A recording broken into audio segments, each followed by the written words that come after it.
ಹೀನಾಯ ಸ್ಥಿತಿಯಲ್ಲಿ ಕಾಣುವಂತಹ ಪರಿಸ್ಥಿತಿಗಳಿಗೆ ಕಾಲದಲ್ಲಿ ಬಂದಿವೆ. ಯಾಕಂದ್ರೆ ಅವುಗಳ ಬದಲಾಗಬೇಕಂತಂದ್ರೆ ಮೊದಲು ಪಾಲಕರು ಮಕ್ಕಳಲ್ಲಿ ಮೌಲ್ಯಗಳನ್ನು ಬಿತ್ತಾ ಹೋಗ್ಬೇಕು. ಈಗಲೇ ಒಬ್ಬರು ಸ್ನೇಹಿತರು ಹೇಳು, ಗಿಡವಾಗಿ ಬಗ್ಗುದು ಮರವಾಗಿ ಬಗ್ಗಿದ್ದೆ. ಸಾಧ್ಯನೇ ಇಲ್ಲ. ಗಿಡವಾಗಿ ಯಾವತ್ತು ನಾವು ಅದನ್ನ ನೇರವಾಗಿ ಬೆಳೆಸಕ್ಕೆ ಪ್ರಯತ್ನ ಮಾಡ್ತೀವಿ, ಆಗಾಗ ಮುಂದೆ ಬೆಳೀತಾ ಹೋಗ್ತದೆ. ಆ ಮಗುವನ್ನ ನಾವು ಬೆಳೆಸುವ ನಿಟ್ಟು ಶಿಕ್ಷಕ ಮತ್ತು ಪಾಲಕರ ಕ್ರಮಗಳು ಸರಿಯಾಗಿವೆ. ಕೇವಲ ವಿದ್ಯಾರ್ಥಿಯನ್ನ ಅನುಗುಣವಾಗಿ ಮೌಲ್ಯಗಳು ಆತನ ಹತ್ರ ಬೆಳೆಸಬೇಕು, ನಾವೇ ಬೆಳೆಸ್ಕೊಂಡಿಲ್ಲ ಮಾತ್ರ ಅವನ ಹತ್ರ ಬೆಳೆಸೋದೇ.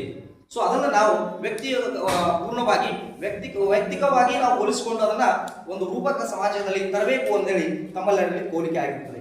ಯಾಕಂದ್ರೆ ಸಮಾಜಕ್ಕೆ ಉತ್ತಮ ನಾಗರಿಕರನ್ನ, ಹೌದು ನಾವು ಉತ್ತಮ ನಾಗರಿಕರಾಗತಕ್ಕಂಥ ಮಗು ಮಾತ್ರ ನಾಗರಿಕನಾಗಲು ಸಾಧ್ಯ ಅನ್ನೋದು ನಮ್ಮಲ್ಲಿ ಮತ್ತು ಪಾಲಕರಲ್ಲಿ ಅದು ಸಹಜವಾಗಿ ಬೆಳೆಯುವ ಗುಣವಾಗಿರಬೇಕು.